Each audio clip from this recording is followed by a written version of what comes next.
Hello and welcome to another special Unsourced Wall production. With the release of a brand new entry in the Scream franchise on the horizon, Scream, aka Scream 5, aka 5 Cream, the first entry in the franchise without either of its founding creative forces, Wes Craven having sadly passed away in 2015, and Kevin Williamson stepping down from writing duties. But before we get into my thoughts on that film, let's go over the series as a whole. Not really a ranking per se, because it only has like 4 film entries, so you could probably guess the ranking halfway through. But let's go in sequential order. Scream. What needs to be said? The movie is a classic. Is it perfect? No. There are some very odd and very jarringly toned set pieces that have aged worse than milk. Some dialogue choices that feel like the worst aspects of teen soaps that writer Kevin Williamson himself would later go on to spearhead. And odd character moments that feel less relatable or down to earth and just pointlessly awkward. It's a movie that I wouldn't begrudge a modern audience for not really getting into, were it not for just how awesome everything else in the film is. Ostensibly a whodunit, Neve Campbell as the clear main lead headlines an ensemble secondary cast that's full of fun performances, gags, scare sequences, and dynamics and banter. For how many characters there actually are, and how thinly sliced the film has to get to make sure they each have some play, they're almost all uniquely memorable and part of a rich atmosphere and attitude of the film. Hell, even the random background teens in this iconic rules scene are an integral part of what makes that scene so memorably fun. Kevin Williamson's writing and the performance from Jamie Kennedy is sharp, but the comedy needs that back and forth and delivers in spades. While the movie can be intruded by some small points of dramatic slog, like I mentioned at the start, Ghostface and the menace that Craven is able to give each of his highlight scenes gives the movie a creepy and perilous tone throughout. It's got a down-home, old-school charm, but with a renewed and impeccably modern sense of flair and rationality. 2 thumbs up, 9 out of 10. Had to knock off a point because that Ricky Lake scene in the bathroom is painful to sit through and is awful every time. Scream 2. I might be in the minority here, I admit that, but I feel like Scream 2 is the weakest film in the series so far. Not that it isn't enjoyable, there are aspects of the film that are as entertaining and sometimes even more so than the first. The way that Dewey and Gale's dynamic so naturally grows and expands throughout their time in the film, and for what is essentially a tertiary red herring role for Lee Strider as Cotton Weary, the film is still able to make him a funny yet darkly tragic figure throughout. Clear highlights that give the film its own identity and narrative weight and make it worth a watch despite anything else. But there is a lot to despite, I'm sorry to say. It's no secret that the secondary cast this time around sorta sucks. While the first film had Sidney as the definitive main lead, this movie makes the awkward adjustment to having a main cast, where now rather than following a single character and an ensemble of possible suspects that might even be treated by the film as suspects, thus heightening the suspense and giving them more time to shine as simply characters, Scream 2 does none of that. Gale, Dewey, Radney, and Sidney are basically given a lot more prime focus, since as legacy characters, the filmmakers knew that audiences would care about them more, and they required more elaborate development and rounding out to make a sequel featuring them worthwhile. But this has the adverse effect of causing the secondary cast to basically have to struggle for more play with lesser runtime. And now there's less of them. Like, now that the 4 returning characters are kind of obviously not going to be the killer, instead of just not Sidney, that only leaves like 2 characters, Mickey and Sidney's boyfriend, whose name I don't remember. 3, if you really think that Sidney's roommate, whose name I don't remember, who only speaks in exclamations and exposition, is a character worth suspecting. Or even those 2 sorority members who only appear for like 10 seconds. It's just a less immersive movie on the horror front and on the character front. You don't really care about these characters or even get to know them. It does a lot of legwork to give depth and gravitas to Cindy's trauma and mental well-being, carried on from the first, and that would be a great angle to work with if this was a full-on character drama, but it also has to contend with the genre expectations and Scream expectations, and the 2 never reconcile. Like, this tragic scene has no weight because Sidney's forgettable boyfriend with no name had no impact outside of him being a red herring. Billy was a red herring as well, and even he had his flaws, but they knew that and they played with the expectation throughout the film. This only gives that the very briefest of lip service. It's just not a cohesive product on its own. But as mentioned before, it does bring some exciting things to the table that you can't really imagine a Scream franchise without. Overall, 6 out of 10, keep on its middle. I still enjoy it, but I do fast forward. Scream 3. Scream 3 is okay. The first film in the series not written by co-creator Kevin Williamson, and it shows. It's a lot more standard, generic, and format fitting. The side cast is now entirely full of disposable victims, and it follows the basic final girl slasher structure. We have characters that only exist to surround the final girl and basically act as meat shields and fodder that are slowly undone. Standard horror tension. And that's something the first two films never really did. Like, they would have multiple deaths that would be very much only the most tangentially related to Sydney, or not even at all, making things a lot more unpredictable and unexpected to see who would die and why they were killed. I mean that the real secondary cast could remain suspects and also remain in the movie to be developed. Not so here. That said, this means there are no illusions about who matters and who doesn't matter, making Gale and Dewey, the remaining surviving listed characters other than Sid, a lot more easy to digest with their character arcs this time around, since we're also not wasting time pretending to care about the cast of Stab 3 or anything. Plus, the rules in Scream 2 were flimsy at best, feeling like an afterthought they had to write in, just because.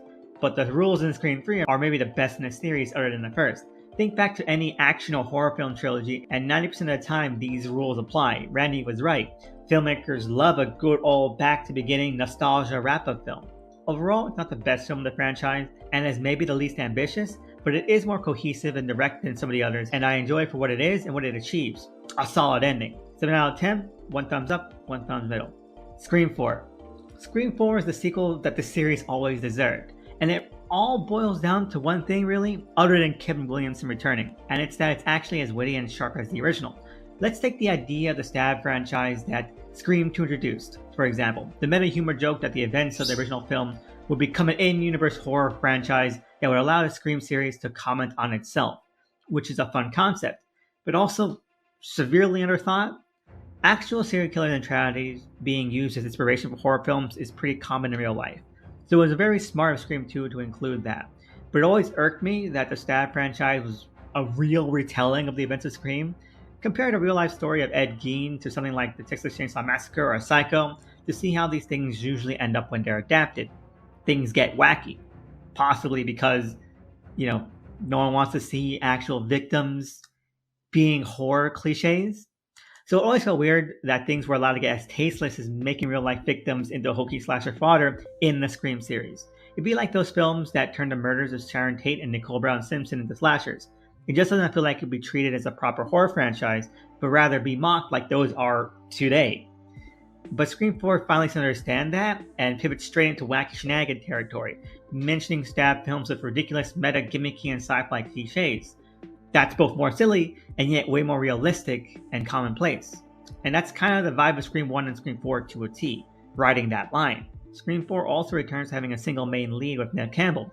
Sure, Dewey and Gale are still around, but Dewey's role is now to represent the sheriff's investigation, law enforcement. And Gale, she's kind of relegated to comic relief throughout the film. So with this renewed singular focus, we get back to what made the original film a lot more effective than its sequels, the actual ensemble secondary cast. Hayden Panettiere, one of the Culkins, Emma Roberts, even Alison Brie to name a few, have a few of the same roles and dynamics as supporting characters in the original had, where, yes, the living thread of those who might be behind the mask is ever present, but they're treated as characters in their own right first and allowed to run wild with banter interactions outside of whether they're suspects. Again, letting the film feel a lot more rich and full in a way that we hadn't really seen since the first one, and thus making it a lot more shocking when the reveals and kills start to go down.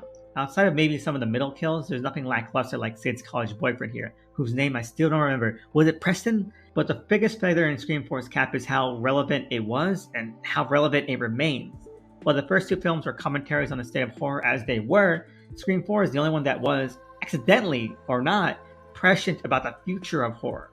Meant to comment on the glut of horror remakes at the time, which comes to a head in an iconic scene in the climax, Scream 4 tries to mimic and mock this trend within its own narrative, having legacy characters come back to ensure this remains a sequel, but formatting the story and characters surrounding them to ape those in the original installment to give this the tone and feel of a reboot, like a pseudo-reboot, or a soft reboot, if you will. And imagine if that became a trend, right? And that's what's so special about Scream 4 to me, because it basically created a subgenre all to itself. Something that the original only slightly did, but not really. It plants a flag in the sand, and that flag remains to this day. Plus, to paraphrase what VHS Randy said, the cap up to a franchise returns to the beginning. And there's no greater beginning than Sid returning home. It's a great sequel. I think that it does a lot so well, and it really does bring a nice sense of not closure to the series, but closure to the series' role and influence on horror itself. We got the Scream remake. It was just another sequel, And I think that's a really fantastic way of integrating that last aspect of horror franchises into the mix. Pretty genius. 9 out of 10, 2 thumbs up. Scream the series. Tone soap bullshit. The third season was slightly better. Next, 2 thumbs down. Thoughts on Scream 5. I have little to no expectations for this film. What I said about 4 being ahead of the curve is kind of the opposite of what I feel about Scream 5.